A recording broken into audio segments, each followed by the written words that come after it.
तो नमस्कार दोस्तों, आप लोगों का फिर से स्वागत है हमारे एक ताजा तरीन न्यूज अपडेट में। तो दोस्तों, शायद आप लोग जानते होंगे कि पवन सिंह का एक सॉन्ग छूटा है, मतलब आज ही एक सॉन्ग छूटा है जिस सॉन्ग का नाम है लोई के टोई। तो दोस्तों, जैसा कि आप लोग वीडियो में देख सकते हैं, इस गाने के कारण यूट्यूब जो है हैंग मार दिया, मतलब यूट्यूब हैंग मार दिया, इस प्रकार से हम लोग कह सकते हैं। दोस्तों देखिए, आप लोग सॉन्ग का व्यूज कितना है और लाइक कितना है और कमेंट कितना है, इस हिसाब से तो हम लोग कह ही सकते हैं कि यूट्यूब जो है हैंग हो गया है। इसका व्यूज और लाइक कमेंट शेयर, मतलब like comment subscribe like comment और व्यूज दिखाने में, देखिए व्यूज कितना है और लाइक कितना है और कमेंट कितना है। मतलब व्यूज से ज्यादा तो लाइक और कमेंट है। तो दोस्तों, यूट्यूब को हम लोग कह सकते हैं कि यूट्यूब जो है हैंग मार ही दिया है। तो दोस्तों इस प्रकार से जिस भी गाने और वीडियो के साथ होता है, तो दोस्तों उस गाने और वीडियो का व्यूज जो है वास्तव में बहुत ही ज्यादा होता है और वो गाना ट्रेंडिंग में जरूर जाता है। चाहे वो कोई भी गाना हो, किसी का भी गाना हो, वो ट्रेंडिंग में जरूर जाएगा। जिसका मतलब जिसके गाने और वीडियो के साथ इस प्रकार से होगा, व्यूज कम और लाइक कमेंट ज्यादा होता है, तो उस गाने के साथ ऐसा ही होता है, मतलब व्यूज बहुत ज्यादा होता है और वो ट्रेंडिंग में जरूर जाएगा। तो दोस्तों आप लोग यूट्यूब पे जाके इस गाने को सुनिए और प्यार दुलार दीजिए। और हाल फिलहाल में एक खेसारी लाल यादव का भी सॉन्ग आया है जिस गाने का नाम है तेल सॉन्ग, जिसका मतलब बहुत ही मस्त सॉन्ग है, साफ सुथरा गाना है। उस गाने को भी जाकर सुनिए आप लोग। यामिनी सिंह का क्या डांस और अदा है, गजब का दोस्तों, मजा ही आ जाएगा। आप लोग उस गाने को भी जाकर सुनिए, बहुत ही शानदार गाना है। और लोई के तो ये भी बहुत ही मस्त है। तो दोस्तों आप लोग को जो पसंद है वो सुनिए, किसी का विरोध नहीं करना है, हमें बस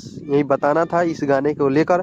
तो दोस्तों अगर ये वीडियो आप लोगों को अच्छा लगा हो तो वीडियो को लाइक करके चैनल को सब्सक्राइब जरूर कर ले। फिर मिलते हैं किसी अगले नए अपडेट के साथ, तब तक के लिए जय हिंद जय भारत, जय हिंद जय भारत। दोस्तों आप लोग मेरे चैनल को सब्सक्राइब जरूर कीजिए ताकि ऐसा ऐसा न्यूज आप लोग सबसे पहले देख सके और सुन सकते। किसी भी गाने के बारे में मैं अपडेट देता रहता हूँ, चाहे वो गाना किसी भी सिंगर का क्यों ना हो।